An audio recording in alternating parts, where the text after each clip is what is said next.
Madame la vice-présidente de la CDAS, monsieur le directeur d'office, mesdames et messieurs, plaisir pour moi de vous accueillir ici pour vous parler d'une votation qui aura lieu le 5 juin prochain. La votation sur l'initiative populaire pour un revenu de base inconditionnel, initiative que le Parlement et le Conseil fédéral rejettent. Non sans avoir mené une discussion large, une discussion intéressante. Nous avons reconnu d'ailleurs qu'il s'agissait d'un débat important, intéressant sur l'organisation de la société. Mais maintenant, c'est du sérieux. Il s'agit d'une votation populaire, il s'agit de modifier la Constitution fédérale et le Parlement et le Conseil fédéral sont d'avis qu'il ne faut pas modifier la Constitution fédérale et invitent donc à rejeter cette initiative populaire. Pour quelles raisons ? Nous sommes arrivés à la conclusion qu'une telle initiative avec un tel revenu pourrait conduire à affaiblir notre économie. Cela affaiblirait l'incitation qui existe aujourd'hui à exercer une activité lucrative, et ce en particulier pour les personnes qui ont une activité avec un salaire relativement faible, en particulier aussi pour les personnes qui travaillent à temps partiel, et nous savons que ce sont souvent les femmes qui sont concernées. Et donc, à partir de là, nous faisons l'analyse que l'introduction d'un revenu de base inconditionnel pourrait entraîner une perte de main-d'œuvre, y compris pour le personnel qualifié, pourrait conduire au départ de certaines activités ou à la fin de certaines activités de production et de services, et pourrait conduire également à l'augmentation du travail au noir, dans la mesure où les 2500 premiers francs, en tout cas l'analyse que l'on fait, puisque l'initiative n'est pas extrêmement précise, mais je crois que dans le débat, c'est le chiffre qui est apparu, les 2500 premiers francs seraient dans le fond taxés à plein, seraient perçus pour financer ce revenu inconditionnel de base, et cela inciterait donc plutôt à travailler hors des circuits habituels pour ne pas voir cette ponction. Naturellement, ça a aussi des conséquences pour notre système de sécurité sociale, qui ferait face à de nouvelles questions, pour le moins, de nouveaux problèmes, de nouvelles difficultés. Alors c'est vrai que le revenu de base inconditionnel pourrait remplacer une partie des prestations en espèces de la sécurité sociale, mais il faut quand même constater que ça ne suffirait dans la plupart des cas pas, et qu'il faudrait donc, dans bien des cas, avoir un soutien financier qui irait au-delà du revenu de base proposé, par exemple pour les personnes qui ont besoin de soins soutenus, par exemple pour les personnes qui ont besoin d'un suivi spécialisé pour leur réinsertion sociale ou professionnelle, ou plus simplement pour les personnes qui ont besoin de moyens auxiliaires. On peut penser par exemple ici à un fauteuil roulant. Et donc le risque, oui, si on peut le formuler ainsi, c'est qu'on ne simplifie pas le système d'assurance sociale, mais qu'on le rende plus compliqué. Parce qu'on ne pourra pas simplement remplacer un système par un autre. On devra conserver ce que nous avons aujourd'hui et y ajouter le revenu inconditionnel de base. Il faudrait donc de nouveaux outils pour coordonner le revenu inconditionnel de base avec le système actuel. On aurait en fond plutôt une complexité nouvelle de ce système social qui apparaîtrait. Les assurances sociales aujourd'hui dans notre pays sont bien développées. Elles sont le produit d'une longue histoire. Elles ont été développées dans le courant du XXe siècle. Elles sont généralement développées pour soutenir de manière ciblée les personnes qui en ont besoin, qui ont une situation de détresse ou qui ont un besoin de soutien. Et c'est d'ailleurs un droit qui est inscrit dans la Constitution et qui fait que nous disposons aujourd'hui à cet effet d'un système de sécurité sociale bien développé. Je peux quand même peut-être vous citer la liste parce qu'elle est quand même assez impressionnante, de voir comment est-ce que nous nous sommes organisés. Nous pouvons penser en matière de prévoyance vieillesse à l'AVS, au deuxième pilier. Nous pouvons penser à l'assurance invalidité, à l'assurance accident, aux prestations complémentaires. Il existe également l'aide sociale, il existe les allocations pour perte de gain, l'assurance maladie, l'assurance militaire, les allocations familiales et je citerai encore les allocations sous condition de ressources. Alors on peut nous dire, c'est très complexe, c'est très compliqué, ça ne fonctionne pas très bien. Je crois qu'au contraire, il faut naturellement voir que c'est un système qui permet de s'adapter aux évolutions de la société et qui nous a permis jusqu'ici d'avoir voyez, un système social efficace qui veille à ce que toute personne en Suisse puisse mener une existence conforme à la dignité humaine et participer à la vie publique.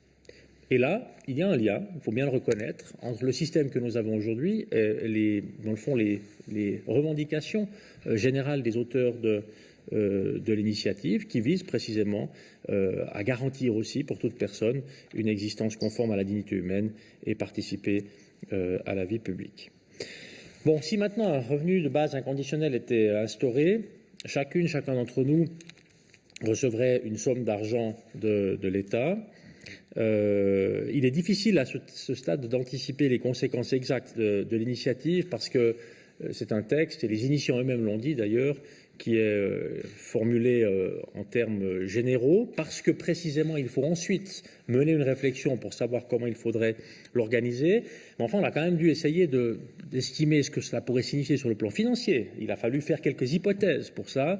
Et ces hypothèses, eh bien, sont tirées de ce que ont affirmé aussi notamment les auteurs de l'initiative, qui ont évoqué dans le débat un montant mensuel de 2500 francs par adulte et de 625 francs pour les enfants et adolescents. Si on regarde ce que ça signifie globalement pour le pays, c'est un total d'environ 208 milliards de francs pour la Suisse chaque année. Évidemment, ce montant, le montant définitif, devrait être défini par le Parlement et, cas échéant, soumis à une votation populaire, parce qu'il faut le rappeler, ce montant ne fait pas partie du texte de l'initiative populaire. Mais enfin, ce chiffre permet quand même de se poser quelques questions sur le financement. Comment faudrait-il le financer? Eh bien, une grande partie pourrait être couverte par la part du revenu professionnel, qui serait remplacé par le revenu de base. On arrive avec cela à un peu moins de 130 milliards de francs. On pourrait aussi financer une partie par les fonds qui ne seraient plus consacrés à la sécurité sociale. Il est question ici de 55 milliards de francs, même si c'est difficile à estimer, parce que je disais tout à l'heure qu'il faudrait naturellement maintenir un autre système. On ne peut pas considérer aujourd'hui que toute personne qui a besoin d'un soutien dans notre pays pourrait s'en sortir avec 2500 francs par mois. Il y a bien des cas dans lesquels c'est nettement plus coûteux. Et donc, il faudrait garantir encore l'accès à ce système en parallèle. Et là, il y a des questions de coordination qui se poseraient encore. Et même si on compte 128 milliards de francs et 55 milliards de francs, il reste encore 25 milliards de francs à financer chaque année. 25 milliards de francs à financer chaque année de l'avis du Conseil fédéral. Et je crois que cet avis a été partagé par le Parlement. Et là, pour l'instant, on ne voit pas exactement comment est-ce qu'on pourrait financer cela. Il y a des idées, naturellement, qui ont été mises dans le débat. Un des exemples, pour citer un ordre de grandeur, ce serait la taxe sur la valeur ajoutée. Si on prenait la TVA comme source de financement, il faudrait l'augmenter de 8 points. Ce serait dans le fond à peu près un doublement de la TVA, ce qui paraît pas du tout réaliste aujourd'hui. J'ai pris connaissance aussi du fait que les initiants parlent d'un financement qui pourrait passer par une taxe sur les transactions financières. Naturellement, une telle taxe a déjà été débattue sur le plan international, elle a déjà fait partie du débat aussi sur le plan national. Et une des principales conclusions auxquelles on arrive en menant ce débat, c'est de constater que d'instaurer une telle taxe seule pour un seul pays, naturellement, peut créer pas mal de difficultés. Parce qu'on peut y échapper en passant par d'autres circuits financiers, et qu'une telle taxe n'aurait de chance de fonctionner que si elle pouvait être introduite en même temps dans l'ensemble des circuits financiers et des places financières.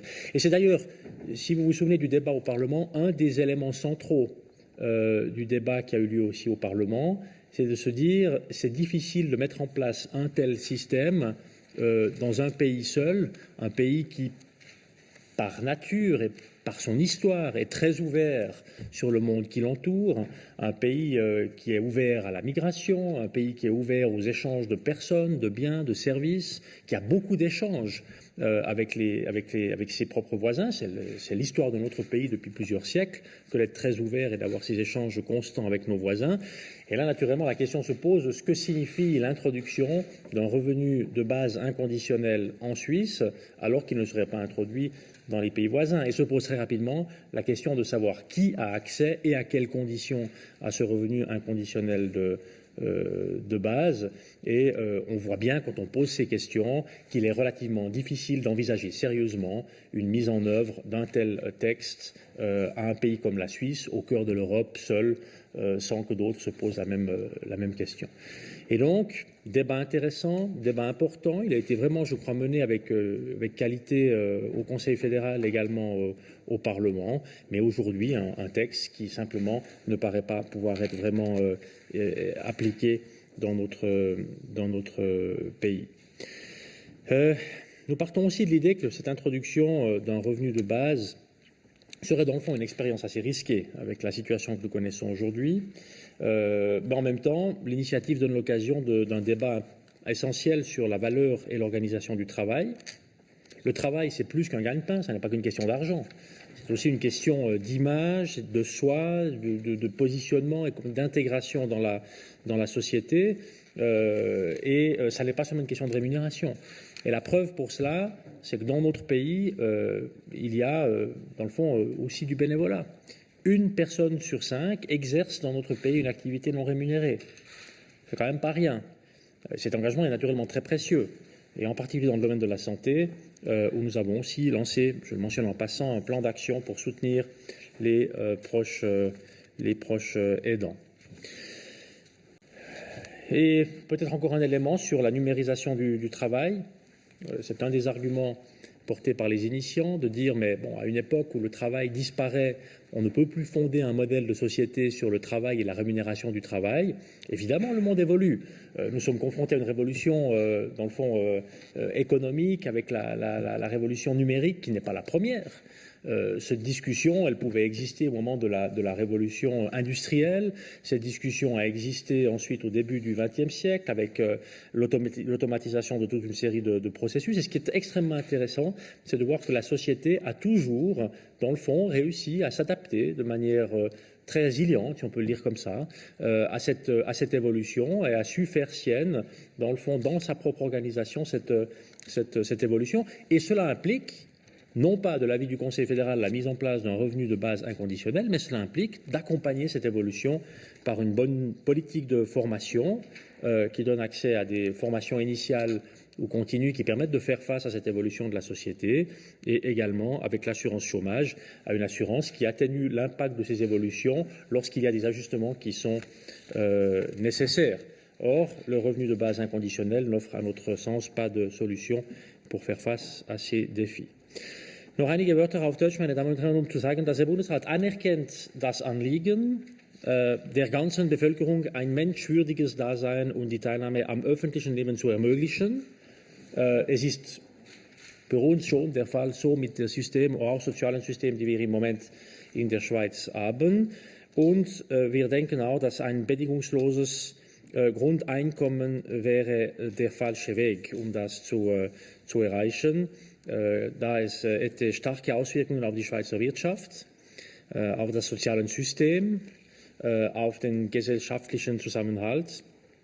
Und für Bundesrat und auch für Parlament wir sind der Überzeugung, dass wir würden damit Arbeitskräfte verlieren, dass es würde auch den Mangel an Fachkräften noch vergrößern, dass es würde auch die Risiko beinhalten, Produktions- und Dienstleistungsaktivitäten im Ausland zu sehen, die sich in Ausland verlagern, und es würde auch die Schwarzarbeit es könnte auch die Schwarzarbeit auch zunehmen. Und weil die Beschäftigung und die Wirtschaftsleistung zurückgingen, hätte auch der Staat weniger Steuereinnahmen. Wir haben heute in der Schweiz ein System der sozialen Sicherheit, der sehr gut gemacht ist. Es ist auch das Resultat einer ziemlich langen Geschichte. Und es hat sich immer auch noch entwickelt, wo es nötig war, um die Lücken zu schließen. Es ist auch ein System, das ist absolut zentral, der sehr gut, sehr breit akzeptiert ist. Und mit dem Grundeinkommen gerieten die Sozialwerke unter Finanzierungsdruck. Man müsste auch die wirklich gut koordinieren können mit dem Grundeinkommen, was sicher nicht einfach wäre. Voilà, mesdames et messieurs, peut-être les arguments principaux du Conseil fédéral et du Parlement. C'est jamais évident de parler d'une initiative rédigée en termes généraux, parce qu'on peut toujours dire on pourrait le faire autrement. Nous avons naturellement dû travailler avec quelques hypothèses pour faire cette analyse. Mais ce sont les arguments donc, qui ont incité le Parlement et le Conseil fédéral à rejeter l'initiative. Et j'ai maintenant le plaisir de passer la parole à Madame la conseillère d'État Anne-Claude Demière, qui est vice-présidente de la conférence des directrices et directeurs cantonaux des affaires sociales et qui s'exprime ici au nom du comité de cette conférence. Madame la conseillère d'État, vous avez la parole. Merci, Monsieur le conseiller fédéral, Monsieur le directeur, Mesdames et Messieurs les représentants des médias. Les questions soulevées par les émissions du revenu de base inconditionnel sont légitimes. Elles suscitent un débat essentiel sur la valeur du travail et notre place à toutes et tous dans une société qui se transforme et évolue rapidement. En qualité de vice-présidente de la CDAS et en tant que conseillère d'État, je m'oppose cependant clairement et sans hésitation aucune à cette initiative, car ma responsabilité politique et opérationnelle est de faire preuve de réalisme et finalement de me poser la question de la faisabilité d'un concept tel qu'il est prévu, même si j'adhère à son objectif principal, celui de donner la possibilité à toute personne de vivre de manière digne et de participer à la vie publique. Ma première remarque porte sur la mise en danger des acquis sociaux par l'introduction du RBI. Notre pays, Monsieur le Conseil fédéral l'a dit, a la chance de bénéficier d'un système de sécurité sociale qui fonctionne bien et qui s'est construit pièce par pièce de manière pragmatique et réfléchie. La mise en place de mesures de protection couvrant différents risques depuis la maternité jusqu'à la vieillesse s'est échelonnée tout au long du XXe siècle et la mosaïque qui en résulte constitue un imposant filet de protection tendu d'abord au niveau de la Confédération. Dans cette évolution, les cantons ont toutefois conservé la responsabilité de secourir les personnes qui, malgré cette protection, passent entre les mailles du filet et se retrouvent fragilisées. Bien sûr, l'initiative pour un RBI a le mérite de soulever la question de la complexité de notre système de sécurité sociale. Ce système nécessite certainement des aménagements pour répondre à de nouveaux besoins et à des impératifs de coordination et d'harmonisation. Il nécessite également des améliorations, notamment en termes de lutte contre la pauvreté. Mais voir dans le RBI une solution à la complexité du système est illusoire.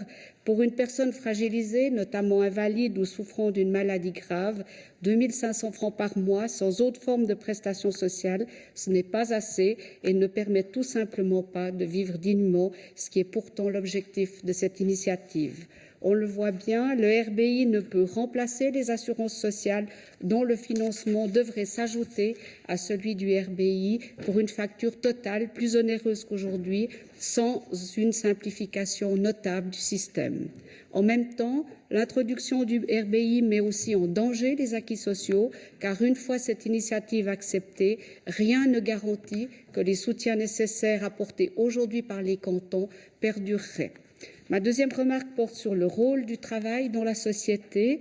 Notre système actuel implique une solidarité entre revenus et entre générations. Son financement relève de la responsabilité à la fois des salariés et des employeurs et les prérogatives attachées d'abord au travail salarié ont finalement couvert contre les principaux risques sociaux, non seulement les travailleurs et leurs familles, mais également les non-salariés et même la quasi-totalité des non-actifs. C'est le noyau du compromis social façonné au cours du siècle passé et qui nous lie aujourd'hui. Or, l'introduction d'un revenu de base inconditionnel équivaut à découpler l'activité professionnelle du revenu. Pourtant, l'emploi n'est pas qu'un mode de rétribution du travail. Il permet de structurer la journée d'une personne et il a un rôle intégrateur essentiel dans notre société.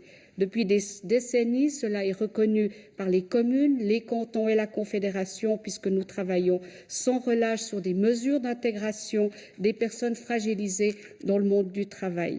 Dans une volonté de simplifier notre système social, la concrétisation du RBI finalement mettrait en péril des mesures qui ont fait leurs preuves et abandonnerait à leur sort des personnes qui ont besoin d'autres formes de soutien qu'un seul avantage pécuniaire. En conclusion, l'initiative du RBI pose des questions importantes sur la reconnaissance des activités essentielles au bon fonctionnement de notre société, mais y apporte une mauvaise réponse.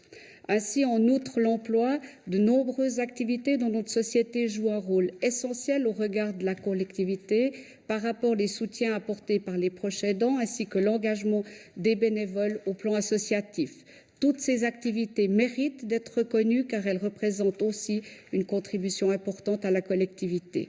La sortie de la société salariale dans laquelle nous nous trouvons par l'allocation unique du RBI ne constitue pas un projet de société pour les générations à venir.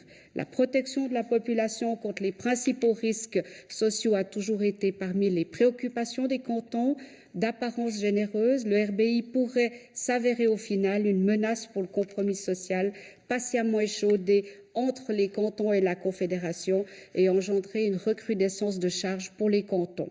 Je conclus donc en disant que le RBI est une belle idée, mais concrètement, les citoyennes et citoyens suisses ne gagneraient pas au change. Au nom du comité de la CDAS, je recommande clairement de rejeter cette initiative. Merci Madame la Conseillère d'État. Voilà ce que nous avions à vous communiquer. Donc au nom du comité de la CDAS, du Conseil fédéral, je vous propose maintenant d'ouvrir une phase pour les questions, si quelqu'un en a. Oui. Herr Bundesrat, Sie haben sich jetzt zu diesem Modell des bedingungslosen Grundeinkommens mit einem wahrscheinlich relativ hohen Grundeinkommen geäußert, also etwa 2.500 Franken, wie die Initianten das nennen. Es gäbe ein anderes Modell, das Finnland vielleicht probiert nächstes Jahr mit einem viel tieferen Einkommen. Dieses Modell hätte zum Ziel, die Sozialwerke zu vereinfachen, heißt es dort. Hat sich der Bundesrat auch über dieses Modell mit einem viel tieferen Grundeinkommen unterhalten und wie ist die Position dazu? Oui, nous savons qu'il existe ces deux modèles, ce sont deux manières différentes de mettre en place le revenu de base inconditionnel. Seulement, il est apparu relativement clairement que dans la volonté des initiants en Suisse, c'était plutôt le deuxième modèle qui était imaginé, à savoir celui qui donne vraiment les moyens pour vivre, qui couvre les besoins vitaux. Et à partir de là, nous avons donc travaillé sur ce modèle-là, avec ce montant de 2500 francs, qui a été et 625 francs pour les enfants, je crois, qui a été articulé par les initiants eux-mêmes également, qui fait partie du débat. Et nous n'avons pas concentré le débat sur l'autre type de modèle. Cela dit, ce qui concerne la simplification des assurances sociales, on les simplifie probablement encore moins avec le modèle le plus simple, parce qu'alors ça rend encore plus important le maintien du système actuel qui devrait rester complètement présent. Donc on ne simplifie pas le système actuel, mais on rajoute une couche de complexité, avec notamment la coordination entre le système actuel et le revenu de base inconditionnel. Voilà en quelques mots sur les différences du modèle. Monsieur Brechbühl, est-ce que vous souhaitez ajouter quelque chose? Man kann vielleicht aufzeigen, dass wir heute eine maximale AHV-Rente in der Höhe von 2.350 Franken haben. Das deckt sich übrigens mit der maximalen IV-Rente. Und schon daraus können Sie sehen, dass ein Grundeinkommen, ein bedingungsloses Grundeinkommen, das tiefer wäre, AHV und IV niemals ersetzen könnte, einen neuen Koordinationsbedarf schafft, den wir heute nicht haben, das System mehr kompliziert. Und dann dürfen Sie auch nicht vergessen, dass wir in unseren Sozialversicherungssystemen nicht nur Rentenleistungen haben, sondern auch Sachleistungen und Integrationsleistungen. Also ich sehe hier kein Vereinfachungspotenzial. Merci. Est-ce qu'il y a d'autres questions? Oui. Les initiants partent du principe qu'un RBI favoriserait plutôt la réinsertion des personnes qui sont concernées. Il y a aussi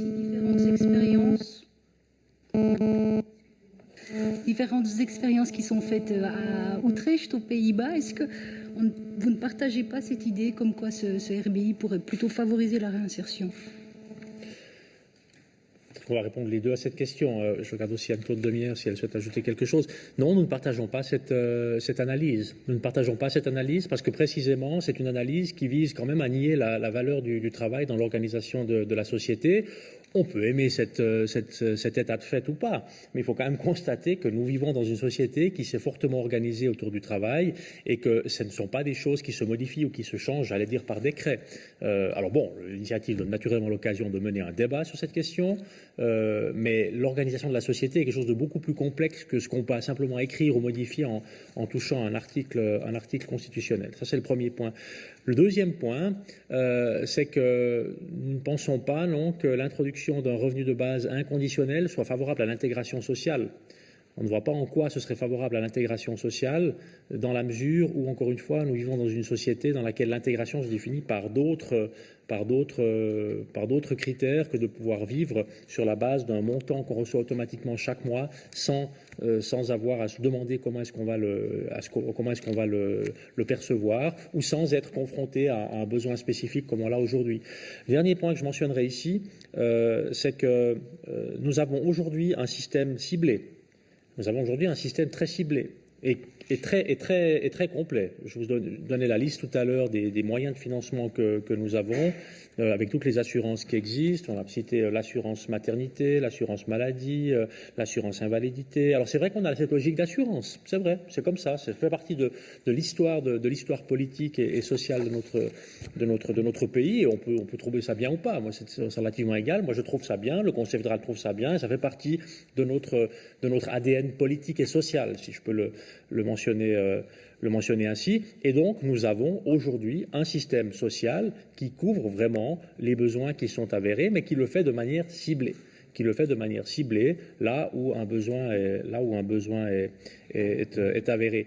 Il y a eu des modèles de revenus inconditionnels de base avec des montants par ailleurs extrêmement faibles qui ont été testés dans des pays qui précisément aussi ne connaissaient pas de système social. C'est un autre débat. Il est relativement difficile à comparer avec le débat que nous avons en Suisse, avec probablement l'un des systèmes sociaux parmi les plus développés qu'on puisse imaginer. Oui, peut-être en complément, je crois que toute notre politique au quotidien sur le terrain, c'est vraiment l'intégration des personnes dans la société, c'est de remonter les mailles du filet. Lorsqu'on discute avec les gens qui sont tant à l'aide sociale ou qui sont confrontés à une maladie ou à un handicap, c'est vraiment la volonté de trouver une place dans la société et par là de trouver un travail. Et ça, c'est vraiment la volonté des gens au quotidien. Et les objectifs, c'est que nous avons, de par notre politique sociale qui est mise en place et par toutes les mesures qu'on met en place au quotidien, tout un plan d'action qui permet de revenir vers une intégration, d'abord par étapes. C'est souvent d'abord une intégration sociale qui conduit ensuite à une intégration professionnelle qui passe par du coaching, par des stages, par un accompagnement. Et c'est ce travail-là finalement qu'on fait au quotidien avec les personnes qui sont à l'aide sociale, avec les personnes en situation de handicap ou encore avec les requérants d'asile par exemple, où on met vraiment beaucoup d'énergie pour que on puisse faire tout ce travail. Et je pense que c'est pas le fait de donner 2500 francs à toutes les personnes qui font avancer ce dossier-là, parce que c'est pas de ça que les personnes ont besoin. C'est vraiment d'abord d'avoir une place dans la société. Merci. Est-ce qu'il y a d'autres questions? Oui. Je me permets d'en poser encore une si je suis seule. Vous êtes tous les deux socialistes. Dans le programme de votre parti figure le dépassement du capitalisme. Vous n'y croyez plus aujourd'hui? Oh là là, vous ouvrez là un autre débat, un autre grand débat. Ça n'est pas la question qui se pose aujourd'hui. La question qui se pose aujourd'hui, c'est de savoir si on souhaite réorganiser la société avec un revenu de base inconditionnel. Et puis, après nous être penchés sur cette question, nous arrivons à la conclusion que non. Et il ne vous aura pas échappé qu'au Parlement, au Conseil des États, au Conseil national, le rejet de l'initiative a été, pas ultra majoritaire, c'était quasiment unanime. Parce que tout le monde voit bien que cette idée, elle a quelque chose d'utopique. C'est un beau débat, c'est un débat important sur l'organisation de la société. Je mentionne ici en passant que nous avons encore la chance de pouvoir mener de tels débats. C'est quand même aussi une forme de luxe que de pouvoir se permettre de prendre vraiment le temps, et c'est bien, c'est une bonne chose, avec le gouvernement, avec le Parlement et ensuite avec l'ensemble de la population de mener ce débat.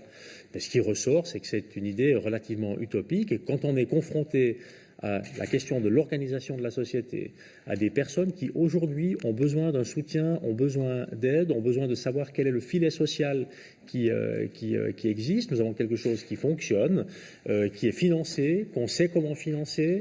Je ne vous ferai pas l'affront de vous rappeler ici qu'il y a actuellement un immense débat qui existe sur le premier et le deuxième pilier, pour le financement précisément de ce premier et deuxième pilier. Et on voit bien que c'est des questions relativement complexes, même s'il s'agit de montants qui n'ont strictement rien à voir avec ceux dont il est question ici. Et donc, je crois que c'est une forme de réalisme qui a poussé le Conseil fédéral, le Parlement. C'est comme ça que j'analyse aussi la position des cantons, forme de réalisme, en disant qu'il y a des questions concrètes qui se posent sur le terrain. Les gens ont besoin de savoir quel est le système auquel ils sont confrontés, qui nous incite, nous invite à ne pas vouloir mettre le système actuel par-dessus tête pour le remplacer par autre chose qui est par ailleurs pour l'instant relativement peu définie. Je pense en complément, ce qui est important, c'est vraiment donner la possibilité à chacun de vivre de manière digne et de pouvoir participer à la vie publique. On le fait aujourd'hui par un système d'assurance sociale qui est parmi des meilleurs. Et c'est à ça qu'on s'engage au quotidien dans notre travail de pouvoir maintenir ce filet social et de pouvoir offrir aux personnes qui en ont besoin les moyens nécessaires. Danke. Ich würde noch einmal die Frage stellen, gibt es noch Fragen über diese Abstimmung, die bald kommt? Es scheint nicht der Fall zu sein. In dem Fall, merci beaucoup pour votre attention, pour votre participation cet après-midi. Bonne fin de semaine à toutes et à tous.